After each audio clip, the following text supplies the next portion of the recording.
Okay. All right, Brett, you're up.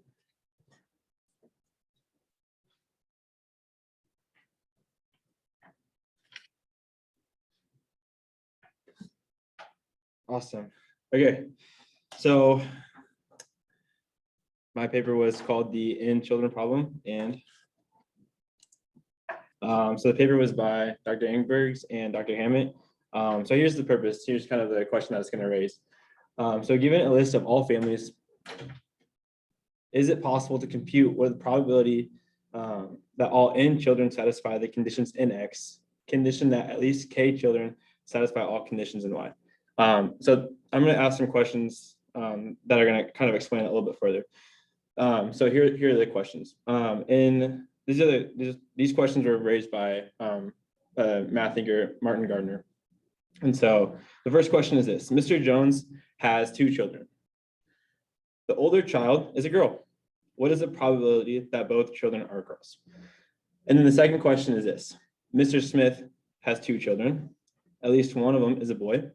What is the probability that both are boys? Obviously, the first one is 1/2. The older one's a girl, so obviously the second one is either a boy or a girl, so 1/2. But Mr. Smith, on the other hand, it's a little bit more ambiguous because we don't really know what assumptions are being made. And so here's a better look at Gardner's second question that we can elaborate more on. So if we take a list of all possible combinations of having a 2 children family, we either get the possibility that it's a boy and a boy, the possibility that it's a boy and then a girl, possibility that it goes a girl and then a boy, and then the possibility that you get 2 girls. But since we know that there's at least one boy, we can instantly rule out the idea that it is 2 girls. So therefore, there are 3 possible options. And then the only one that has 2 boys is obviously the first one.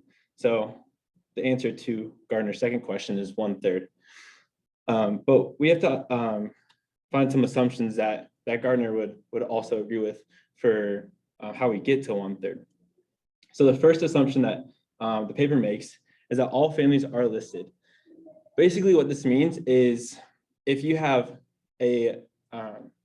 all families, so you have all 2 children families, and you go up to someone in the family and you ask them, do you have at least one son? They're going to answer yes. And so the question that follows for that is like, what is the probability that they have 2 sons? So that's what it's getting at. It's not getting at if I have a son, what's the probability that the next child's going to be a son as well? That's not what we're going for. Rather, it's looking at the list of families. The second assumption is that sons and daughters are equally probable. The third assumption, twins don't occur. And then the fourth assumption that date and time are equally likely and don't affect the sex of the child. Those will be used to help define the conditions and the probability that follows from that. Okay, so from the Gardner question, it created a lot of conversation. And so Gary Foshi in 2010 posed his version of the question that would escalate it a little bit more. It's really interesting. So his question was, I have 2 children. One of them is a boy born on a Tuesday. What is the probability that I have 2 boys? So the first question we have to ask is, what does Tuesday change? Like, does Tuesday change the probability? But we have to go back to our assumption. So let's go back and say, what is the probability that I have 2 sons? We had the list of all dads that would say, if you ask him, do you have at least one boy? What's the probability you have a second son? That's going to be 1/3. But if I go and ask the dads, do you have at least one son born on a Tuesday? That's a completely different set of dads. You see how that's a different distinction? Okay, so it's a completely new list. And that's why the probability is going to end up changing. So here's how we're going to get the summation. So if you look at this bottom portion down here, we understand that if you have at least one son, the probability of having 2 sons is 1/3. That's where you get the 1/3 from. And then you have 1/7 is the probability of one son being born on a Tuesday. And since you'll have 2 sons, you have 1/7 times 1/7. So that's the first term. The second term is the probability of having two sons. One of them is born on a Tuesday, and then the second one is not born on a Tuesday. Then you have the other option where the first son is not born on a Tuesday, but the second son is born on a Tuesday. And so that's why you have to multiply it by 2. And then once we combine like terms, you're going to get on the right side of the equation. Okay. So whenever we look at the probability, we're going to, in order to determine it, we have to figure out what is the probability that I have two sons and at least one of them was born on a Tuesday. So that's what the numerator is going to be. And then the denominator is just going to be, I have one son born on a Tuesday plus whatever the other option would be, whether it is a boy or a girl. So the numerator is what we found on the last slide. And then the denominator is the probability that there is one son born, at least one son born on a Tuesday, and then the second child's a son. And then the second term is the probability that there's one son born on a Tuesday, and then the second one is a girl. So that's where you get the 2/3 from. And then you'll see that through the calculations on the right-hand side, we're going to end up getting 2 minus 1/7 over 4 minus 1/7, which is a form that you'll see later. And then the answer to the flow sheet question ends up being 13/27, which is completely different than 1/3. So Tuesday does in fact changes everything. Okay, so let's take a more general look at this. So this is the question that we have to figure out. I have 2 children. One of them is a boy satisfying condition C. And what is the probability that I have 2 boys? So basically, instead of saying that it's born on a Tuesday, a boy is born on a Tuesday, we're just going to call it condition C. And in order to have condition C, we have to know what the probability of that is. So in the first in the flow sheet question, the probability is 1/7, born on a Tuesday. So we're just going to swap that out for P now. Like we said on the last slide, 1/3 is the probability of having 2 sons times the probability of the first son satisfying the condition times the second one satisfying the condition, plus the having 2 sons, one of them satisfying the condition, the second one not satisfying the condition, and then we'll flip it. So the first one doesn't satisfy the condition, the second one does satisfy the condition. So that's why we have it multiplied by 2 again. And then we have to look at the overall probability again. So again, this is having 2 sons with at least one of them satisfying the condition. That's the numerator. The denominator is having at least one child that satisfies the condition, and then having one daughter, obviously. Okay, like I said, this is the formula that we would end up getting. It'd be 2 minus P over 4 minus P, which is very similar to our 2 minus 1/7 over 4 minus 1/7 that we got in the previous slide. All right, now we're going to move it into a little bit further extension. So we're going to buckle up a little bit because the notation is going to get a little bit fun, but hopefully you can follow along a little bit. So the probability of a condition with B, by definition of conditional probability, is the probability of events A and B happening over the probability of B. And the way that we define the probability of A and B is just simply the probability of A times the probability of B. If they're independent, yes. Yes. And then we see that if A prime denotes the complement of A, then the probability of A plus the probability of A complement simply equals 1, which we will use later. So, yes. Now we're going to look at some general notation that we're going to see in the proof. So M is just simply the number of conditions. So in the flow sheet question, we would say that there were 2 conditions. The first one was, is a boy. The second one would be, is born on a Tuesday. So there was simply, for that instance, M would equal 2. The second is just n is the number of children in the family. So for our example, so far we'd have, it's a 2-children family. And then we're going to have condition C, and basically the idea is that the probability of Cij is just the probability of condition J.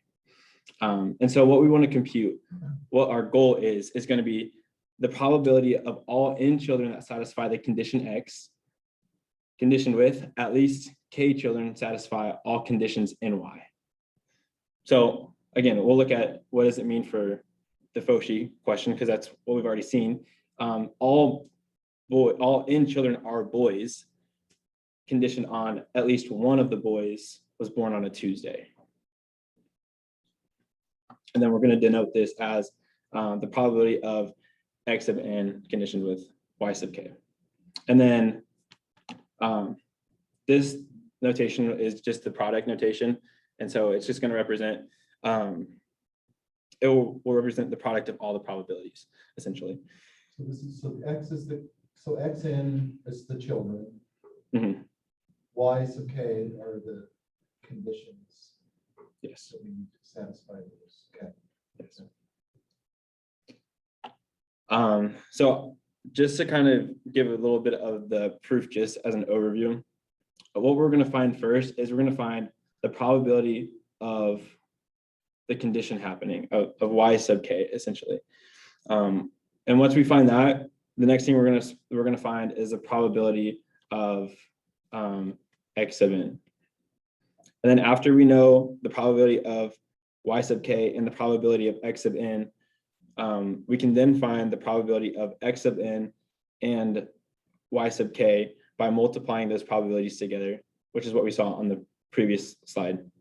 And then once we know once we know the probability of both of them happening, and we know the probability of Y sub k, then we can put it all together for our definition of the probability of X sub n conditioned with Y sub k. So that's kind of where we're going. So like I said, the probability of Y sub k, and since we know that n children are independent, the probability of some j children meeting the conditions Y is given by the binomial probability distribution. And so one of the things that I learned through reading this paper was that the probability, the binomial probability distribution is just given by n choose j, which is like ncj, and then you're going to multiply it by probability, like some probability p times j, or to the jth power, and then you're going to multiply that by the probability of q, which is just here we're just call that 1 minus the product of y, and you're going to multiply or take that to the n minus jth power. And so that's what the binomial probability distribution is in very simple terms right there. Because all you do is you choose which j things are going to satisfy it. The probability that each one individually satisfies it is that pi y. There's j of those. The other ones don't satisfy it. So Right. you just multiply it 1 minus pi y. Yes. Yeah. So again, the one instance that we've seen this so far is going to be like in the Foshi question, it was all of the conditions. So it was the sum of all possibilities. So 1/3 times 1/7 squared plus 1/3 times 1/7, or sorry, 2 times 1/3 times 1/7 times 1 minus 1/7, which is that. And then we're going to add that to 2/3 times 1/7. So you're adding the daughter as well. So that's going to end up being our denominator. And essentially the way that we get these two different answers is the first one is just, we'll call that probability of y sub k. And then the second one is just 1 minus its complement. That's how we get those two. And you can use either one based on which one's easiest to work with. And then for the probability of x of n, each child has a probability of meeting all the conditions in x. And so since n children are independent, we just take it to the nth power. So it's not as complex as the other one. And then I do need to make a note on this term right here. It should be the probability of x sub n and y sub k. So that's how it should be. It should be the probability, have the probability p in front of it. But the reason why that we're going to take, we have to figure out what's happening in the specific y. And so we're only going to take, we're going to replace y with y minus x. This just denote is just set minus. So it's just, that's how you denote it, how the paper denoted it. So y minus the set x. That's how we're going to find that. Thank you for adding that. And like we saw through the definition of multiplying the intersection of these sets is going to be, you just multiply the probability of x sub n times the probability of y sub k. Because if the children all satisfy the conditions in X, like all the children satisfy all the conditions in X, then you don't need to worry about that anymore. All you need to worry about are the ones in y minus X. Exactly. Yeah. We don't need to worry about those ones. Yeah, and in similar fashion as we saw in 2 slides earlier, one of them is the complement of the other. So it's just 1 minus the complement. Yes.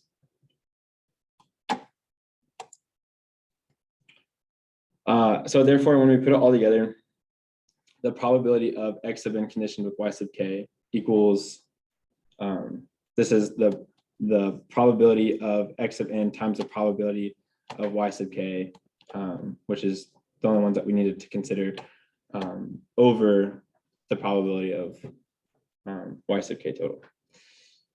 And then let's consider this case where we only need 1 children to satisfy condition y. And so in that sense, k would be 1. And when we plug that in to this equation, we're going to get these two equations.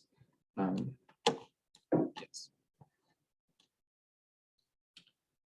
So let's see how we can apply this, these 2 equations. So if we look back at question 1, I have 2 children. One of them is a boy satisfying condition C. What is the probability that I have 2 boys? Well, now we can use our definitions to help us find k. There's only one that needs to satisfy y, so k equals 1.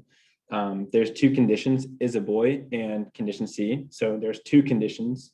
There are, it's a 2 children family, so n also equals 2.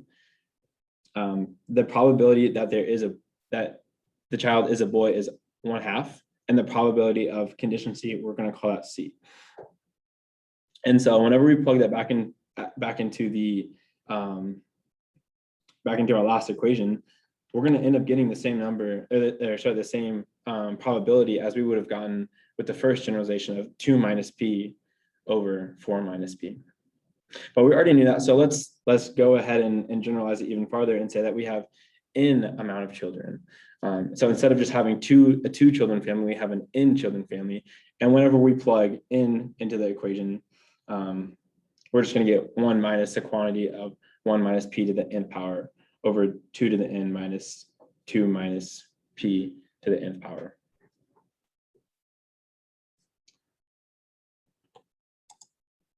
And then this is going to be our last extension for question 1.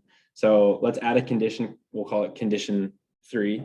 And we'll ask the question, given at least 2 of my n children are boys satisfying condition 2 and condition 3, what is the probability that they are all boys satisfying condition 2? So here we know that we're asking for 2 that are going to satisfy y. And so that's why k is 2. There are 3 conditions, so that's why m is 3. Is a boy, condition 2, condition 3. And then we're going to have is a boy is obviously 1/2. Then we're going to have condition 2. We'll call that probability, has a probability of p. Condition 3 will have a probability of q. And then the set x is simply just the set of all n children who will satisfy the conditions, and the set y is the set of all set at least k children who are going to satisfy all conditions. And so whenever we plug those into our equation, this is the awesomeness that we get. Yes. So that's the reference. Yeah. So yes, you can find the probability of any question within children. Yeah. Are there any questions? So if you go back to that one right there, so 2 minus P. So that formula, so it says X sub n, that n is 2 in that case, right? Yes. Yeah, it's 2. So that's just the extension of Fauchi's question, where it's any condition with probability P. Mhm. So that formula right there, the 2 minus P over 4 minus P, that kind of is a unifying probability for both Fauchi and Brandner's question, because if P is a 7, you get Fauchi's probability, Mhm. like the Tuesday thing. If you give a condition that is sure to occur, like is a human, that would have probability 1, don't you see? Mhm. So what would you get as the probability in that case? It would be 2 minus 1 over 4 minus 1, which is a third. See what I'm saying? So you can kind of unify both of those, and we sort of extended Fauchi and Gardner's situation. Yep. It's kind of interesting. Any number of children and any number of conditions. So. Are there any questions for Brett?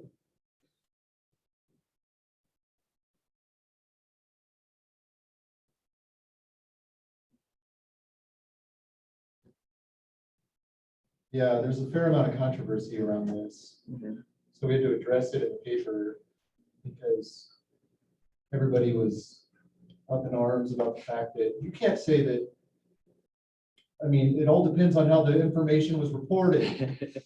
Like you don't know what the motivation of the person was that reported the information to you. So we had to sort of dispense with that at the beginning. We had to say, we will list all the families, we will sort of roll the dice and choose one and sort of talk to them so that there was just no question about how we were going about sort of choosing the family. We kind of gave a little bit of a history at the beginning about some of the controversies surrounding it. There was even this giant sequence of papers. Tanya Kovanova, this one mathematician, actually gave a list of reporting mechanisms by which you could obtain any probability that you want at all. Where you have some kind of bias. Like I like boys better than girls, so I'm only ever going to tell you if I have a boy, and I'm not going to say anything if I have a girl or something. Yeah, that was sort of interesting, but we didn't want to horse around with any of that. So we got rid of that just so we could ask some interesting questions. Yeah.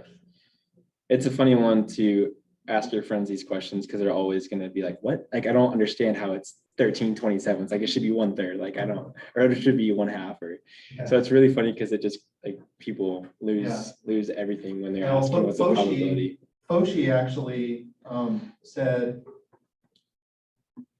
that when he gave the problem, it was at the gathering for Gardner in 2010, and he just stood up. He's supposed to give a talk. It's supposed to be an hour long, right? It's a pretty famous mathematician. And apparently he just stood up and said, I have 2 sons. And everybody was like, ha ha ha ha ha. Because they know what's going to come next, right? He goes, at least one of them is a boy born on Tuesday. What has Tuesday got to do with it, you might ask? Well, it has everything to do with it. And then he just left. That was his entire talk. And so then everybody's like trying to sort out what the probability was. It turns out it is different. I tried to make that reference in there. I said, it has everything to do with it. Yeah, that's right. Notice that the smaller that P is, the closer that probability gets to 1/2. Yep. But it will never reach 1/2. Right. So it's interesting. I used to have the intuition. Think about why that makes sense. Well, yeah. In the paper, it gives an example of a child is born between 12 and 12:01, which has the probability of like 1 out of one out of 40. yeah. And so, I mean, that's the probability. You calculate that out and you get 0.499999. It's like, Yeah. you get the point. Now, why is the probability 1/2? I guess would be my question. Why does that make sense? Yeah. But I guess it might be because. Yeah, Well, if you already have one satisfying the condition, and if it's basically impossible, or if it's highly unlikely that the other one satisfies. oh, right. Yeah, that's true. Yep. Yeah. That's true. Yeah, that is the intuition. All right, cool. Well, thank you very much. Thank you. You can hit escape. Now, who wants to go, Abigail or Peter? I can go. All right.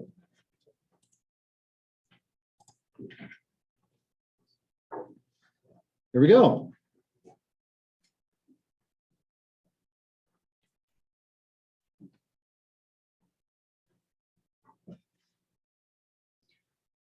Okay, so I did mine on Dr. McCarty's preemptive rerouting of airline passengers under uncertain delays. So we've all been on an airline that has delay and our flight has been either delayed or canceled. So there's a reason for this because there could be many different reasons. There could be maintenance problems, it could be like weather, or it could just be simply like system congestion. And so they give a stat that from January of 2014 to February of 2015, 24% of flights in the US were delayed, canceled. So almost a quarter of the flights were canceled. And how airlines deal with this and work with this right now is that once the length of the delay is known, they will individually and manually give passengers new itineraries one by one. And so they're going to reaccommodate people at a need basis, but that is after the delay length is known. So I'm going to give an example of this and kind of so you guys can see what an issue could be with this. So this answers the question, how do we solve this issue? So an example of this is that we have flight A leaving from New York to Detroit, departing at 12 and arriving at 2:10 p.m. And then they have a connecting flight from Detroit. They're going to LA, departing at 3:40 and arriving at 6:25 p.m. But let's say on flight A, there is a maintenance problem. And if they have the part to fix the plane on site, is going to take 45 minutes to fix it. Or if they have to fly it in from a different airport, it's going to take up to 3 hours to fix it. And so now they have two different itinerary options for the passengers. And so they could, for itinerary 1, they could get a separate flight, still leaving New York and going to Columbus, departing at 12:30, arriving at 2:30. And then flight D would go from Columbus to LA, leaving at 5:30 to 8 p.m. And then the second itinerary is that they could actually stay on the same flight for flight A. And then they would just have to wait for the delay. And then they would take a later flight from Detroit to LA like this. And so the issue with this, or the problem that this arises, is that if you do itinerary 1, you can arrive to your destination an hour and 35 minutes later than the actual time. And then from itinerary 2, it would actually be 3 hours and 30 minutes later.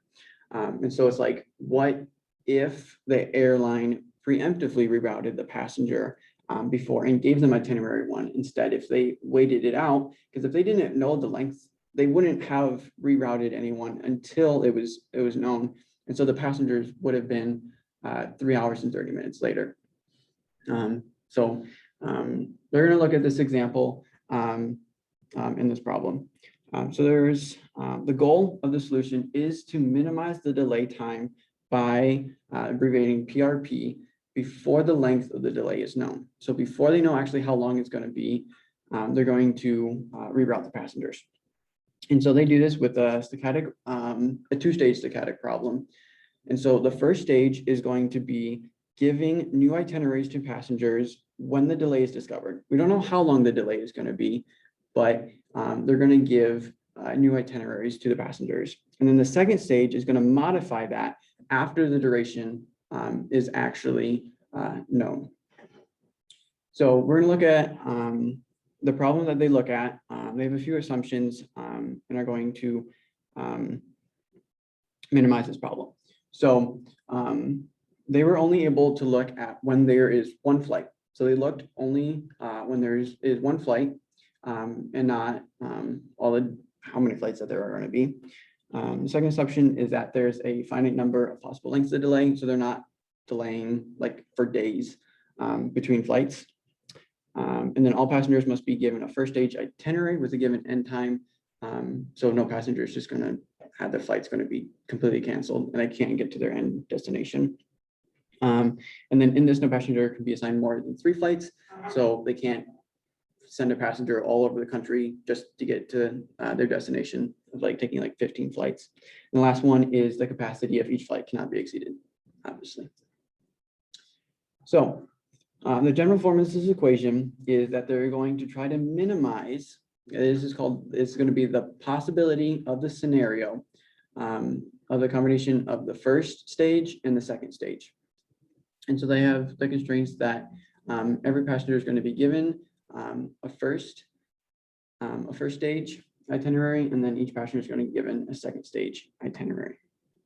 And so there's some constraints to this. And so this first one is talking about that every passenger is only able to give an exactly one flight. So in the first stage. And so they can't be given different options and they can't be on 2 flights at the same time, obviously.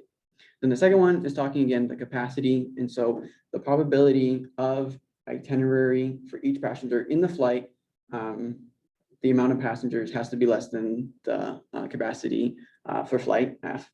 And this third one is actually going to be turning the decision variable into binary. And so it is if the passenger's itinerary is going to get disrupted, it's going to be set as a 1, but if it's able to be completed, they're going to be set as a 0.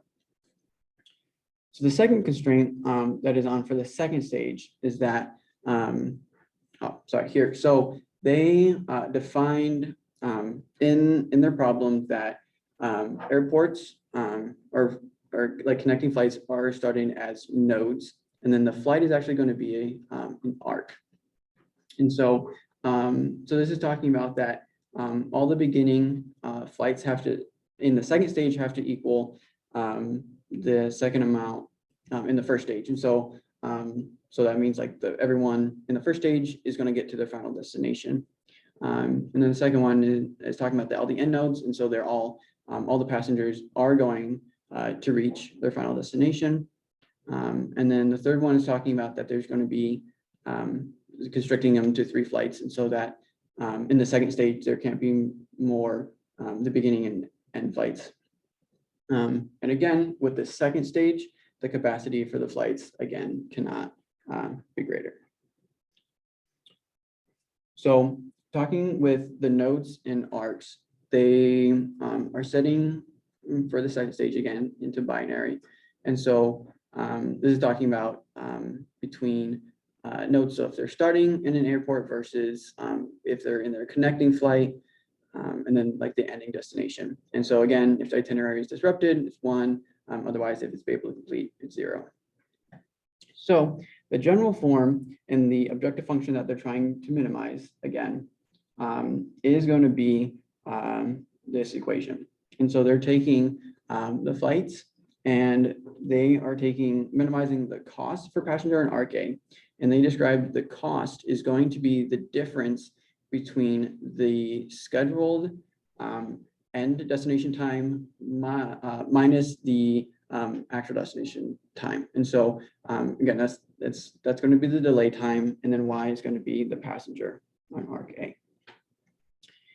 So yep. You mean an element of a little a, an element of capital A? Yes, sorry, yeah, it's an element. So arc is going to be, so it's the arc and the element of the set of all arcs, so all the flights possible. So these are some of the constraints again. Basically, again, it's still talking about all the reaching final destination, the capacity, and the flights. For the sake of time, I'm not going to go through every single one. But again, if you want to talk after, we can go through this. So this is, then this is how they are going to run and actually test the results that they have. And so they used a system called Bender's Decomposition. And this is going to allow them to take all the data that they have and be able to test it. And so what Bender's decomposition is it is a large scale multiple integer problem solver. And so they're going to take a large problem, is going to separate them into two separate problems. And then they're going to, those problems are going to be synced together and they're going to work together under the same constraints as this like master big problem. And again, they're also used for stochastic programming problems, which this one is. And an analogy they gave was like a divide and conquer.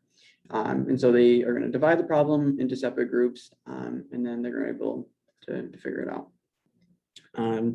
And so when they tested, they ran two different tests. And so this is how they're going to compare and contrast the two. And so in the first one, they called the benchmark method. And this is how the airports are reassigning passengers new itineraries right now. So it's not until the delay length is known that they pick one passenger and they give them a new itinerary, and then they move on to the next passenger. And so this is done by a one by one basis. And then they compare that to the Bender's decomposition version, which they called the preemptively rerouting passengers, PRP. And so that's how they're going to compare those two. And so the testing results that they did was they got 9 different data sets.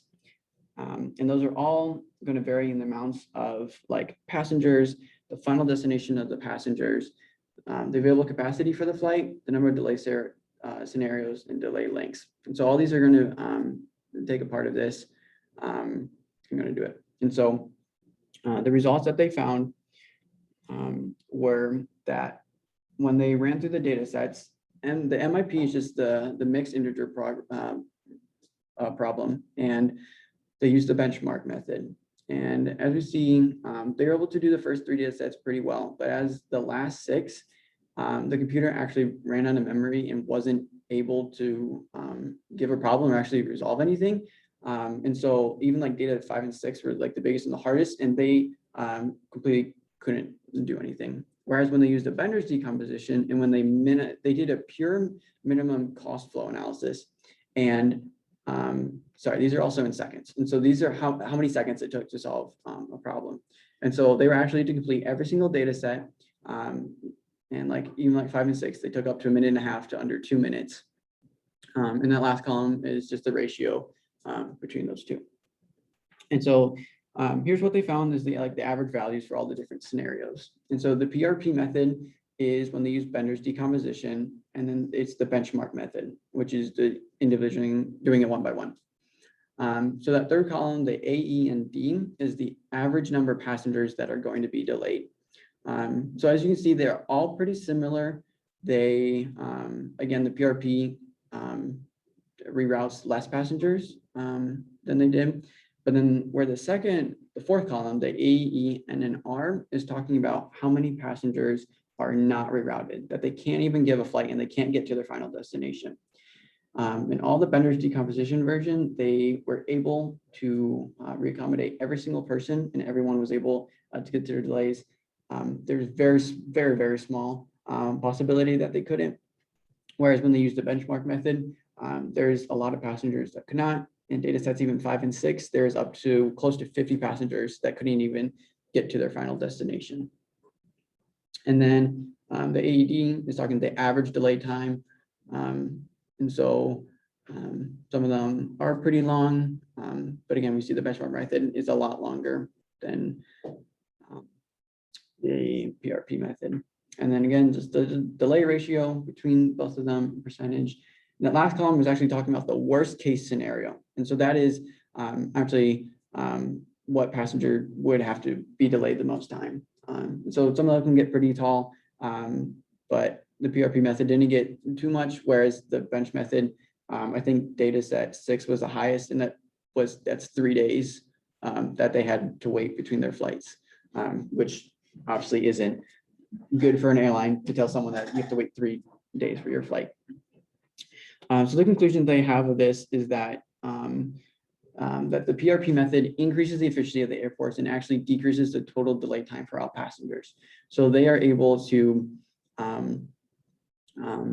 take all these and able to decrease the amount of delay time for passengers. And then they spent quite a lot of time at the end of the paper talking about further research.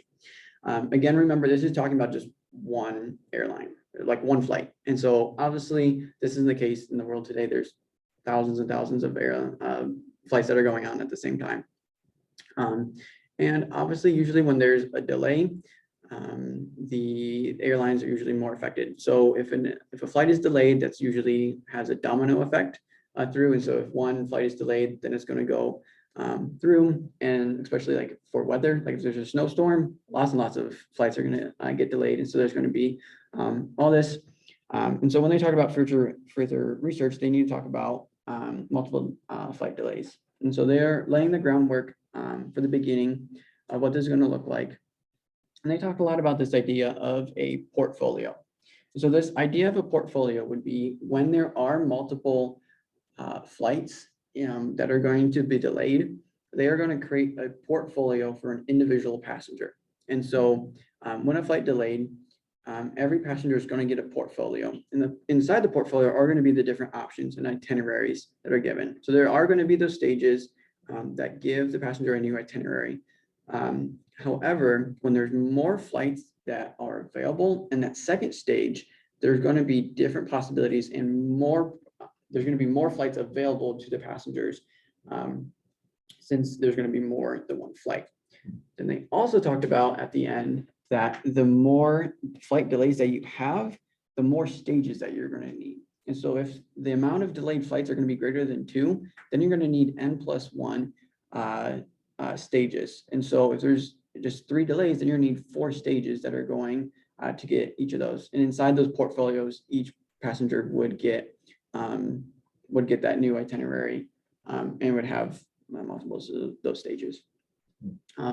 Yeah, so again, the PRP method they found would be able to decrease the total delay time for all passengers. And if airports like implemented this, they would be able to overall just increase the efficiency. And then this is the source. And that is everything.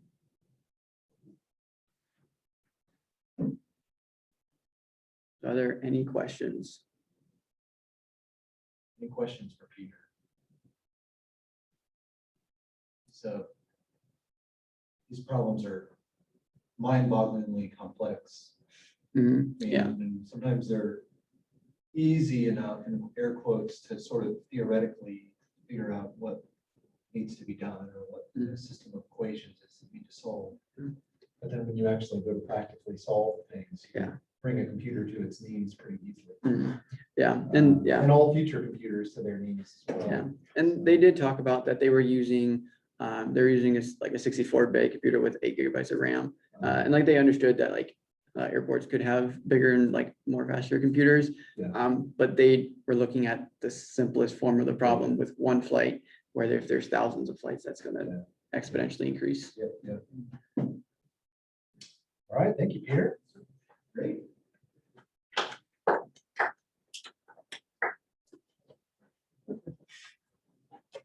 One more. Abigail.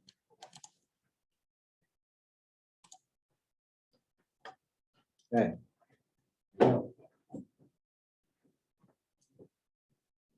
Okay, so I did my paper on Dr. Hammond's paper. I'm thinking of a number. Greg Oman also helped him write it. So I'm just gonna jump right into it. So let's play a game. There are 2 players, player A and player B. Both are given a specified set of integers and a limit as to how many questions they can ask. So it's kind of like a guess who game if you played that in your childhood. So player A chooses a number and player B has to ask yes or no questions before guessing what number player A chose.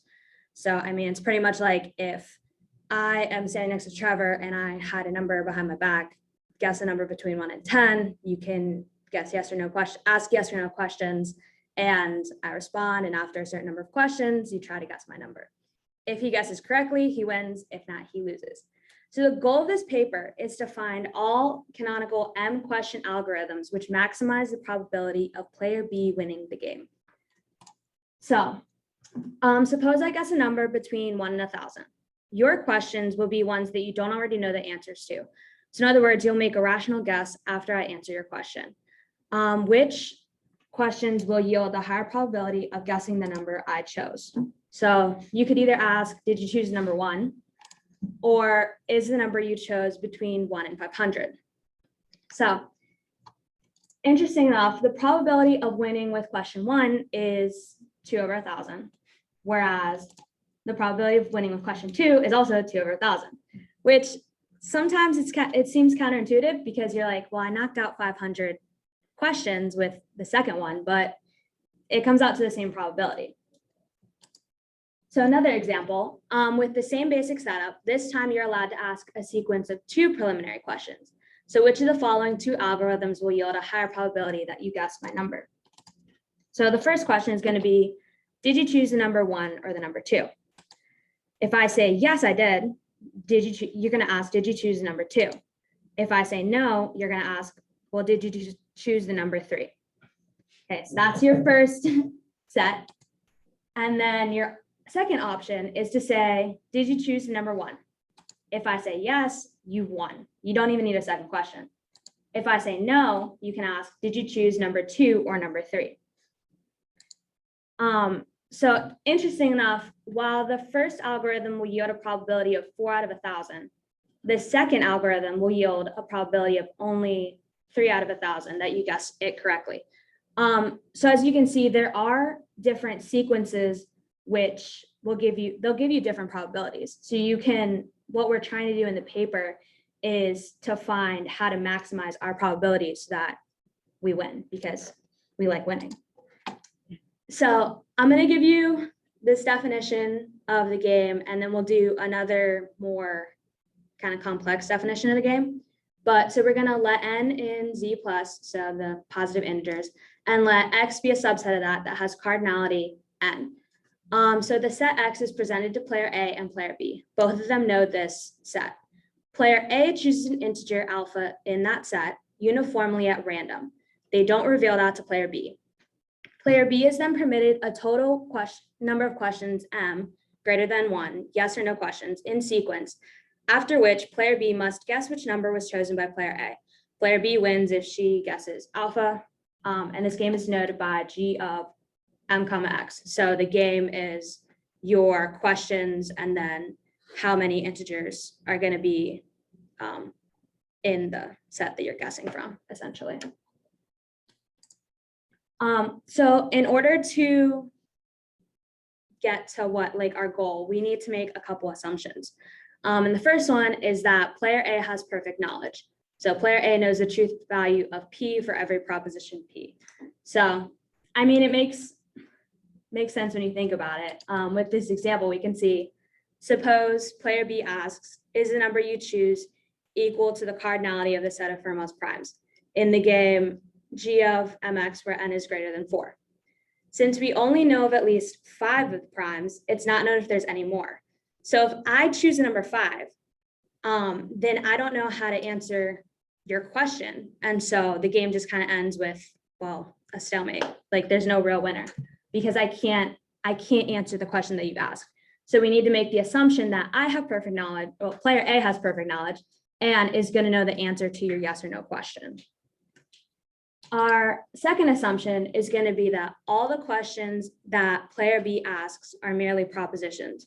So I'm going to return true if it's true and false otherwise. So we're kind of putting these in binary almost. So it's like yes or no, true or false. So we're going to have a definition, let P be a proposition presented by player B in the game. So the set P naught is equal to I and X, which is such that player A returns false if he picks number I, or P to the 1, which is J and X, player A returns true if you pick the number J. So we're just kind of putting them into 2 different sets. So either you pick false or true. So suppose player B presents the question, Denver is the capital of Colorado. So my P naught is going to be the non-empty set. False is, even if I answer false, there's going to be no numbers that fall into that category. And so you're going to still have like all those original integers to have to choose from, because I didn't really eliminate any integers. Is that question, right, so you're gonna say true. No Yeah, matter well, what yeah. number you chose, Yeah. right, so hopefully you will. So assume player B presents the question, the number you chose is prime in the game m comma 10. So the number you chose is prime. So I'm gonna, if my number is 1, 4, 6, 8, 9, or 10, I'm gonna answer false. Well, yeah, I'm gonna answer false. And if it's true, it's gonna be true if my number is 2, 3, 5, or 7. So we're just kind of putting them into two different sets, two different categories almost. So we regard X as a probability space endowed with the uniform distribution. P of X is equal to 1 over the absolute value of X for all small x and large X, so your set of integers. And so now we'll go to our third assumption, our final assumption, which after presenting all M propositions, which is your questions, to player A and receiving A's responses in the game, player B then selects a non-empty subset, we'll call it T of X. This is going to be your guessing set, which you choose beta, that's going to be your guess, uniformly at random.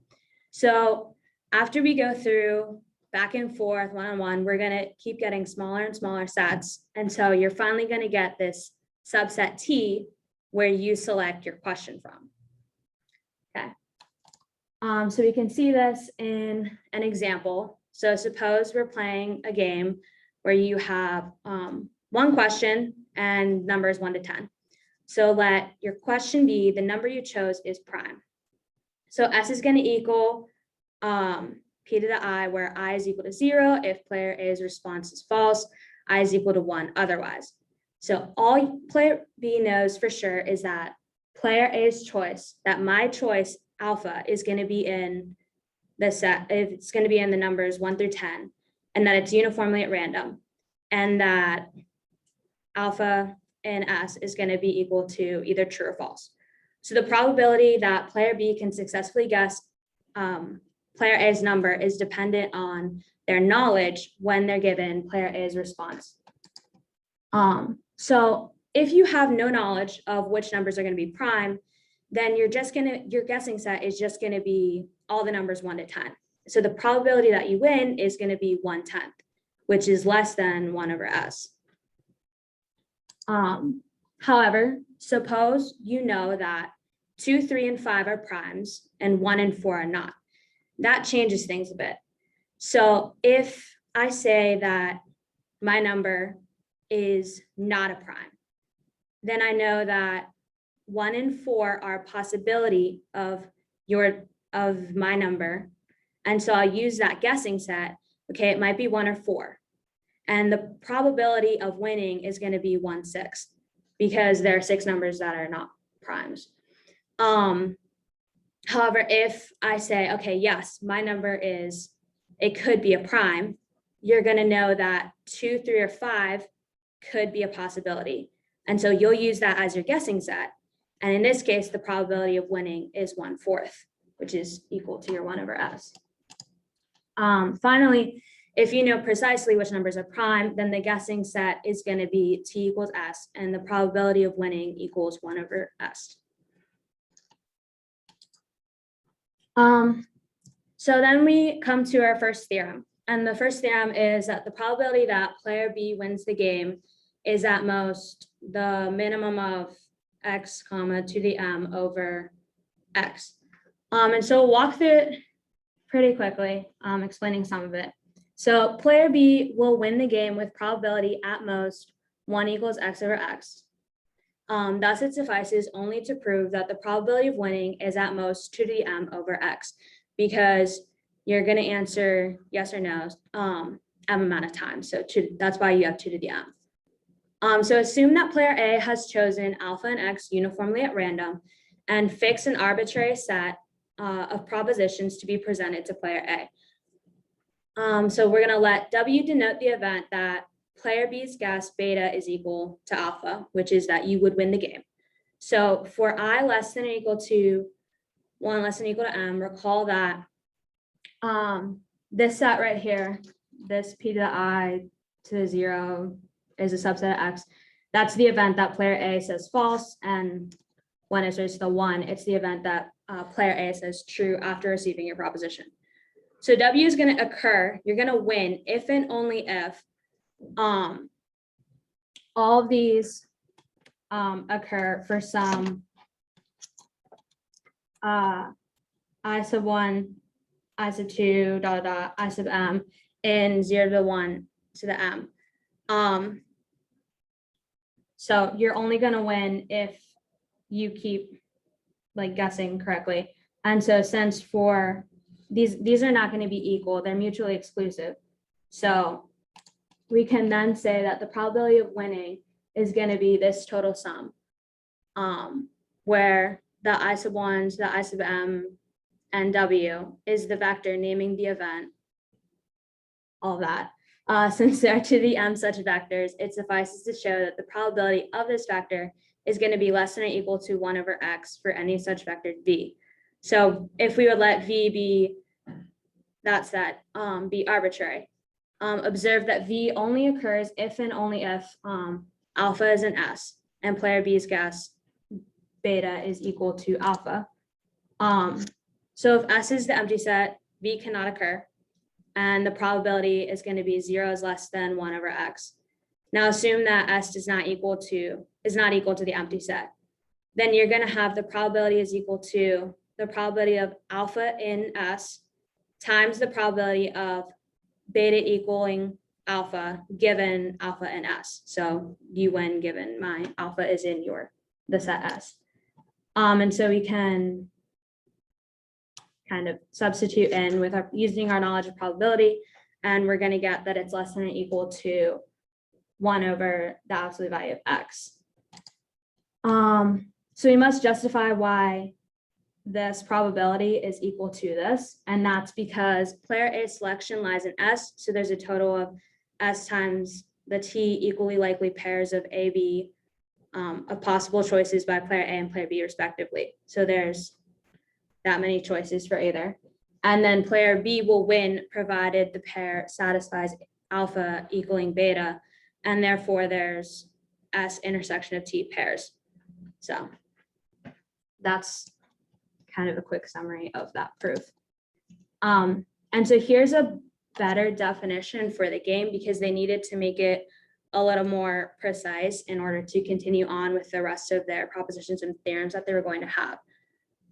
So the game, a finite non-empty set X subset of the positive integers is presented to players A and B. Player A randomly chooses a number alpha and X, does not reveal it to player B. Further, player B is given a positive integer M. For each I and M, player B is to select some subset B sub I, a subset of X, and presents it to player A. After receiving B sub I from player B, player A is going to return a subset to them. So essentially what we're saying is you ask a question which has divided the big set into two different ones, either a yes or a no. I'm going to say yes or no, and I'm going to give that back to you, and you continue to kind of separate it into different subsets. After we presented all of the sets to each other, player B attempts to guess the number that player A has picked. So now set A sub A naught equal to X, and for I less than equal to 1 less than or equal to I less than or equal to M plus 1, let the cursive A be equal to the all of the A sub J's, the intersection of all of those. So we further impose the following on player B. In other words, player B needs to follow the next two rules in this definition for this game to work. So your B sub I is going to be a subset of the A sub I for all I and M. So essentially what that's saying is that when I give you your set back, you're going to choose from that set. You're not going to wander off and choose something else. That's not how the game is going to work in this scenario. And so player B's guess is a member of the final set that I give you. Because it's going to be A sub m plus 1 because you have m questions, but I'm going to give you your final set back that you choose your guess from. And you have to choose from that set. And so here we're just defining what an allowable game is and then what a winnable game is. So you're letting X be a finite non-empty subset. And for each of these, suppose B sub I is a subset of X, and letting X not equal to X or a sub in X, then we call the sequence G. All of your guesses, all of your subsets, plus your final guess is going to be the game vector. It's allowable provided you follow, provided that your subsets follow the definition, the first part of the definition in 2, and that your final guess follows the last condition, that it's in that final subset that I give you. And then G is winning if G is allowable and X sub 0 is the number chosen by player A. So then they went through a couple propositions from this. So their first proposition was that letting all of that, suppose that B sub 1 to B sub m are subsets of X and that X naught is in X, so the following will hold. Let A sub 1 be player A's response to B sub 1 in the game. The A sub 1 is going to be a finite set containing alpha, thus the game where you have m minus 1 questions and your allowable set, your given set is A1. That's going to be well defined.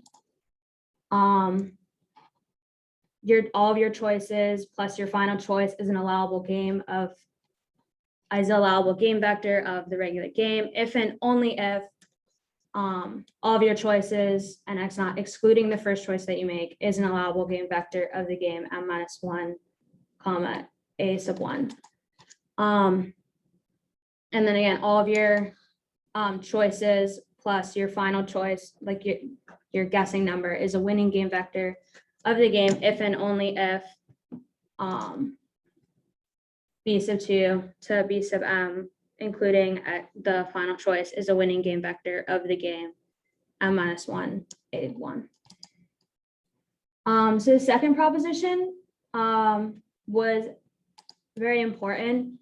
It allowed them to later on for the next theorem that they had, it allowed them to kind of just bypass it because they solved the first, like a base case. And this base case was where m equaled 1.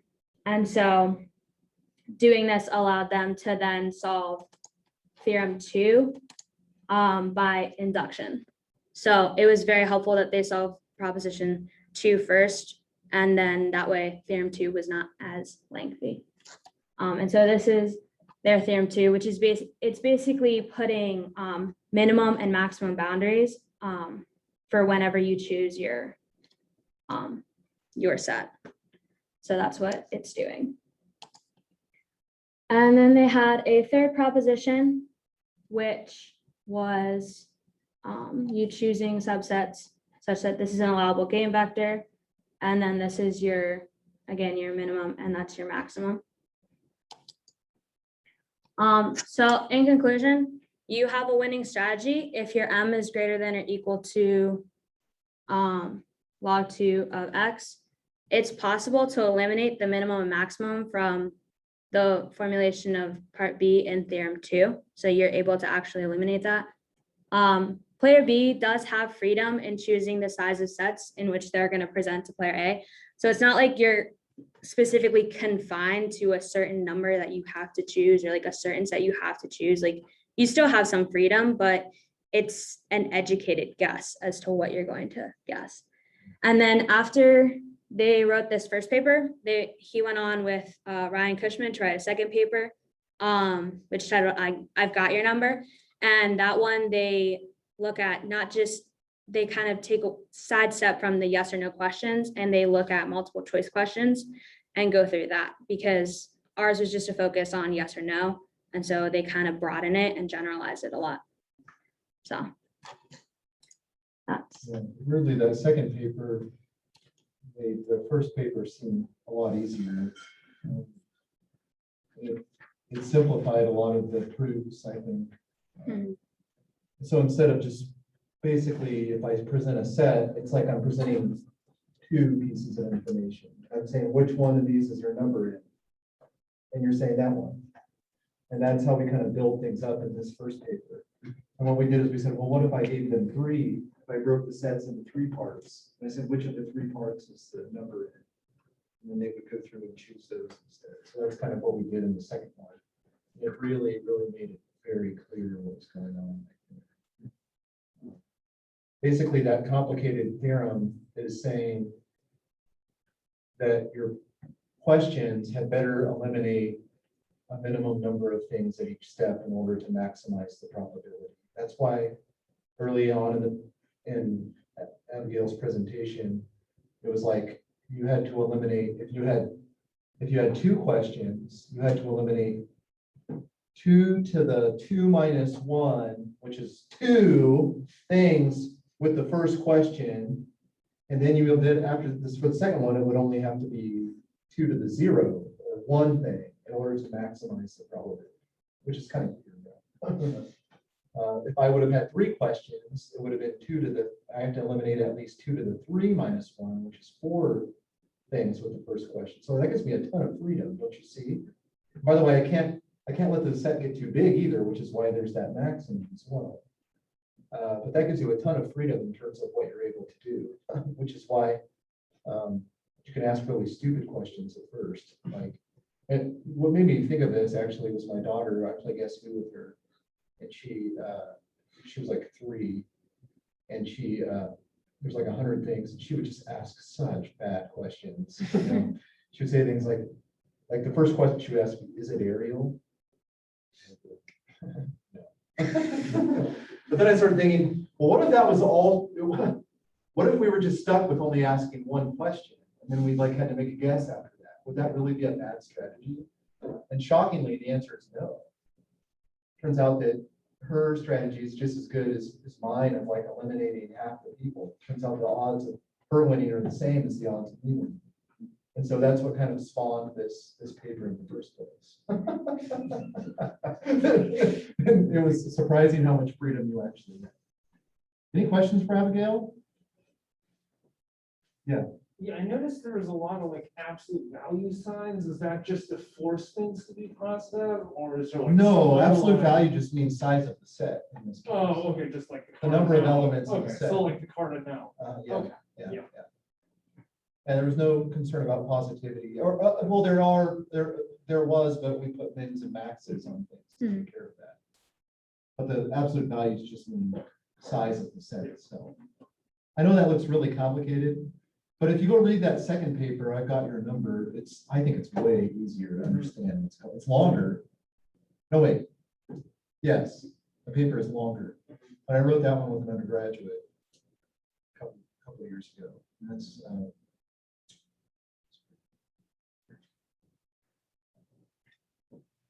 I have another idea for an extension, but I